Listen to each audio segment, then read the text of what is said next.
para comunicarnos sobre el manejo de emergencia y desastre. Hoy día vamos a estar conversando sobre el manejo de incidentes con materiales NBQR. Pero no sin antes decirle, acordarle que se suscriban a este canal de YouTube para que podamos seguir interactuando. El manejo de los materiales químicos, biológicos, radiológicos o nuclear, pues entraña una serie de complejidades y estas vienen a trastornar las operaciones cotidianas normales. Entonces hay que considerar la capacidad de respuesta y los recursos que incluyen su capacidad, los niveles de capacidad que tienen esos tipos de recursos, ya sean niveles de advertencia operativos o niveles técnicos, nivel de especialización, nivel de comando de incidente, la potencialidad y la integración, sobre todo interinstitucional, que tiene que estar resguardada a través de la coordinación integrada, iniciando desde los niveles más bajos, los niveles comunitarios, en donde inician estos tipos de incidentes, hasta el escalonamiento de la emergencia, pasando por todos los niveles, digamos, desde el nivel táctico, nivel operativo, nivel estratégico, hasta el nivel político inclusive, o incluyendo el nivel internacional, porque si el evento va a sobrepasar la capacidad de respuesta del país, pues se necesita solicitar ayuda. En ese sentido, los roles de las instituciones, las responsabilidades frente a la respuesta, el perímetro, la conducta frente al rescate, la transición que tiene que ver con el manejo per se a la aplicación de la ley, sobre todo cuando hay indicios de que esos incidentes pudieran haber sido provocados, digamos, por transferencia ilícita. Entonces se tiene que tener en cuenta todo este mecanismo, el muestreo, la seguridad al público, el tratamiento médico de la víctima, la evacuación, la decontaminación, entre otros. Perdón. Entonces, hay que tener en cuenta la necesidad de planificar para estar preparado. Se tienen que tener planes, digamos, desde el nivel nacional, pasando por lo regional, lo municipal, los planes de instalaciones en donde se maneja material peligroso. Para todo esto hay que hacer una evaluación de las vulnerabilidades, esos factores internos de riesgo que se puedan tener en las instalaciones, y hay que identificar y describir cuáles son esos peligros, hacer una evaluación de riesgo, priorizar en base a la probabilidad de que ocurran los incidentes, en consecuencia de que ocurran, cuáles van a ser, debieran ser las consecuencias de que ocurran, digamos, si es falla técnica, si es negligencia, si fuera que hay algún tipo de amenaza de grupos, y el nivel de preparación que tiene esa comunidad. Todo esto tiene que ir, digamos, de forma sistémica, de forma cíclica, y se visualiza en el ciclo vital del manejo de incidentes, que van desde la preparación de los sucesos hasta el manejo per se, la respuesta como tal, el manejo de la consecuencia. Y ahí se tiene que tener claro cuál va a ser el proceso de mitigación de los riesgos, cómo lo vamos a prevenir, cuál va a ser la preparación a través de la elaboración de planes, la ejecución de simulacros, las alertas, los roles de responsabilidad, la matriz de responsabilidad de cada una de las instituciones y dependencias que tienen responsabilidad en esa emergencia, los procedimientos, los protocolos de actuación, los planes de continuidad del negocio, pasando por la recuperación. Entonces, todo ese proceso hay que tenerlo pendiente y hay que tener pendiente también los sistemas que van a utilizarse para el manejo de incidentes, como va a ser el sistema de comando de incidentes, que es un enfoque estandarizado para todo tipo de peligro o multiamenaza, como le llama el sector médico. Y que esto debe ser flexible para dedicarse al número apropiado de personal y recursos que se necesitan empeñar cuando ocurra el incidente. Entonces, el sistema de comando de incidentes va a ofrecer un modelo organizacional que facilita la integración de todos los esfuerzos que pudieran empeñarse y inicia por un proceso de gestión inicial del incidente. Aquí hay unos pasos que tienen que cumplir los primeros respondientes que llegan a la escena, como por ejemplo establecer el mando y control. Y digamos que, ¿por qué no? Las comunicaciones deben evaluar la situación, establecer los objetivos iniciales a través de ese plan de acción de incidente, el PAI, identificar las estrategias y respuesta inicial. Acuérdense que los primeros respondientes no necesariamente van a ser un personal técnico de manejo de materiales químicos, biológicos, radiológicos y nucleares. Las entidades de respuesta en sentido general deben establecer y desarrollar el sistema de comando de incidente, ya sea comando único, comando unificado, y por eso debe estar claro en un protocolo de actuación en ese ciclo de preparación, en esa fase de preparación del ciclo de manejo de emergencia.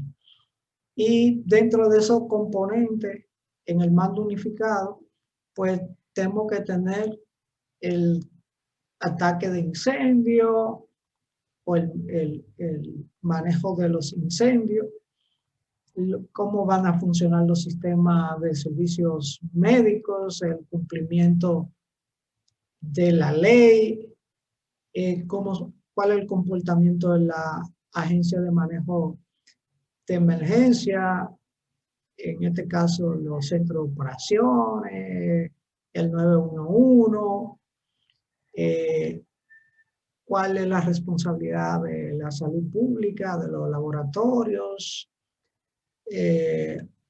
porque en incidentes con materiales peligrosos pues se van a hacer tomas de muestras para hacer la identificación confirmada de la gente. Y aquí se incluyen también los cuerpos químicos desde el punto de vista militar. Frente a incidentes con materiales peligrosos, todos los mecanismos pues deben tener una conciencia situacional que está pasando, y eso implica la obtención y el análisis de la información, o sea, la evaluación que se realiza, esos datos procesados pues se convierten en información, esa información es analizada y entonces puesta a disposición de los tomadores de decisiones para la elaboración e implementación del plan de acción del incidente. Esta conciencia situacional ayuda a establecer una imagen común de las operaciones. Todo el mundo está en la misma página, en el mismo contexto. Y eso va a evitar la competencia entre las instituciones actuantes. Y además acompaña la toma de decisiones. Es un proceso continuo a lo largo del incidente. Entonces, esos mapas de situación, pues, se van a ir realizando por cada periodo operacional. Y estos periodos operacionales datan de más o menos unas 24 horas. Para esto también, para el manejo de estos tipos de incidentes, pues se tiene que tener pendiente la interoperatividad, que va a ser ese sistema de comunicaciones que debe abarcar equipo, procedimientos y el sistema per se, pues debemos entonces comunicarnos uno con otro. Se deben identificar las necesidades de recursos para el incidente en base a las prioridades que debe tener el comandante de incidente, pues debe, a través del plan de acción de incidente, determinar los objetivos, los recursos, la estructura organizacional para poder responder al evento per se. Se necesita un personal de apoyo para todo lo que tiene que ver con las instalaciones, digamos, desde el puesto de mando, el PC, el puesto de comando, de incidente, el área de espera, todos los aspectos logísticos, la medida para protección del personal, el equipo de protección personal adecuado, comunicación eficaz de la emergencia, el lugar de llegada para el personal, esas son las áreas de espera, los helipuntos, entre otros. También la organización del manejo de la emergencia con materiales peligrosos, pues se tiene que tener en cuenta las diferentes áreas operativas que van desde los respondedores en la zona caliente hasta el DECON, el área de decontaminación, el tagueo de la víctima, evidentemente después de contaminadas, la clasificación hasta llegar en víctima en masa, hasta la activación de los planes de emergencia hospitalaria. Todo esto también debe ir acompañado de un plan de seguridad, donde se deben establecer la política y procedimientos para proteger a los respondedores y al público. Entonces, esto entraña la comunicación al público y el sistema de información hacia los respondientes. Debe ser desarrollada ante actividad de incidente, entonces aquí hay que hacer una evaluación de los peligros que pudieran estar corriendo la persona que responden a las emergencias y digamos si no utilizan el equipo de protección personal, si no se descontaminan adecuadamente, si no son monitoreados en el caso de estar trabajando en lugares donde hay radiaciones ionizantes y la proporcionalización de medidas adecuadas para atender el personal de respuesta si alguien se resultara lesionado, si alguien, digamos, se contaminó o otro tipo de lesión, ya sea mecánica o biológica, de cualquier tipo. Una de las cosas también que se debe tener pendiente es el apoyo psicológico. Las emergencias con NBQR pues demandan de mucha energía, mucho estrés, mucha ansiedad. En ocasiones son desconocidas y hay que orientar a la población y a los respondientes. Hay que hacer esa ventilación emocional para bajar los niveles de ansiedad y el estrés, para que esto luego, más tarde, pues no se vaya a convertir en una psicopatología y llevar a la población a lo que serían los efectos no químicos, no radiológicos de la emergencia, a los efectos psicológicos, que son los que te agudizan el evento como tal. Hay que ofrecer Otro servicio psicológico, en principio la terapia en crisis, la intervención en crisis, perdón, luego si se amerita la terapia de crisis como tal, los primeros auxilios psicológicos, la información de malas noticias, todo lo que tiene que ver con el tema de apoyo psicosocial, el biopsicosocial, o sea, todo lo que tiene que ver con la fe de la gente, el apoyo espiritual.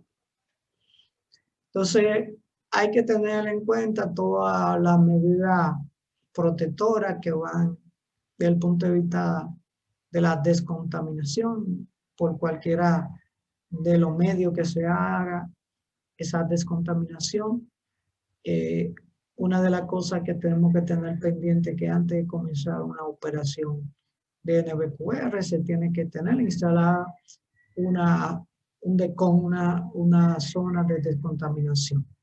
Es un requerimiento. 1A. Entonces, dentro de las funciones generales de los servicios de respuesta de seguridad pública, en la fase táctico operacional, pues está la protección de la escena, la preservación de la vida de la gente, hacer esos perimetrajes para que el público no se vea expuesto al material contaminante, la estabilización del incidente, la investigación de los testigos en las primeras etapas del incidente y asegurar y preservar la escena, la cadena de custodia, entre otros. Estabilizar el incidente, apoyar el tratamiento médico de la víctima y la determinación de los recursos. Hablando ya propiamente de la comunidad, en los lugares donde se dan el evento o los lugares que están cerca de del incidente, digamos que hay que tener preparados pues los planes de emergencia locales, a materiales peligrosos, a haber hecho consenso, procedimientos, protocolos de los servicios médicos de emergencia, que sepan cómo actuar frente a este tipo de eventos, los cuerpos de bomberos, la salud pública, las empresas privadas y las organizaciones sin fines de lucro que apoyan el manejo de la emergencia. Entonces, hay que preparar unos planes operativos que sean funcionales, que pues tengan las comunicaciones, cómo nos vamos a comunicar, cuáles van a ser las medidas de evacuación. Hay eventos como, por ejemplo, los incidentes con radiación ionizante, que ya tienen sus, digamos, sus perímetros calculados en los EPR. Eso lo podemos encontrar, que ya hemos hablado en otro programa. La atención a los familiares, el manejo de víctimas en masa, capacitar y preparar a la gente en cuanto a lo que tiene que ver con simulacro, o sea, desde el punto de vista cognitivo, pero también desde el punto de vista del manejo de la emergencia. Tener en cuenta todas las guías de referencia que van desde los planes, los procedimientos, los manuales de bolsillo, el manual de la guía de respuesta a emergencia de las Naciones Unidas, entre otros, la NIO, entre otros, y anticipar todas esas necesidades que se pudieran estar utilizando en una emergencia, ya digamos desde el punto de vista de policía, de búsqueda y rescate, entre otros. La identificación de los materiales peligrosos que tenemos en la zona, la necesidad de los recursos. En la etapa inicial los recursos son insuficientes. Durante el evento es posible que los recursos disponibles no atiendan las necesidades porque estas pudieran ser cambiantes. Y en la etapa final se van a necesitar pues más recursos. La organización de los recursos y el equipo técnico de búsqueda y rescate. Entonces, fíjense ustedes que los incidentes con materiales peligrosos van a necesitar una planificación robusta, una participación de la comunidad, de los sistemas de emergencia, la integración de otros apoyos, de otras instituciones, de personal, digamos, de las universidades, en el caso de apoyo psicosocial, de las escuelas, de medicina, de psicología. Se necesita entonces tener todo un apoyo robusto y una buena planificación para responder adecuadamente. Nos vemos en una próxima transmisión. Esperamos que usted pues pueda seguir interactuando y para eso tiene que tocar la campanita y digamos entonces ser parte de esta interacción que frecuentemente hacemos para cada uno de ustedes. Pasen buen día.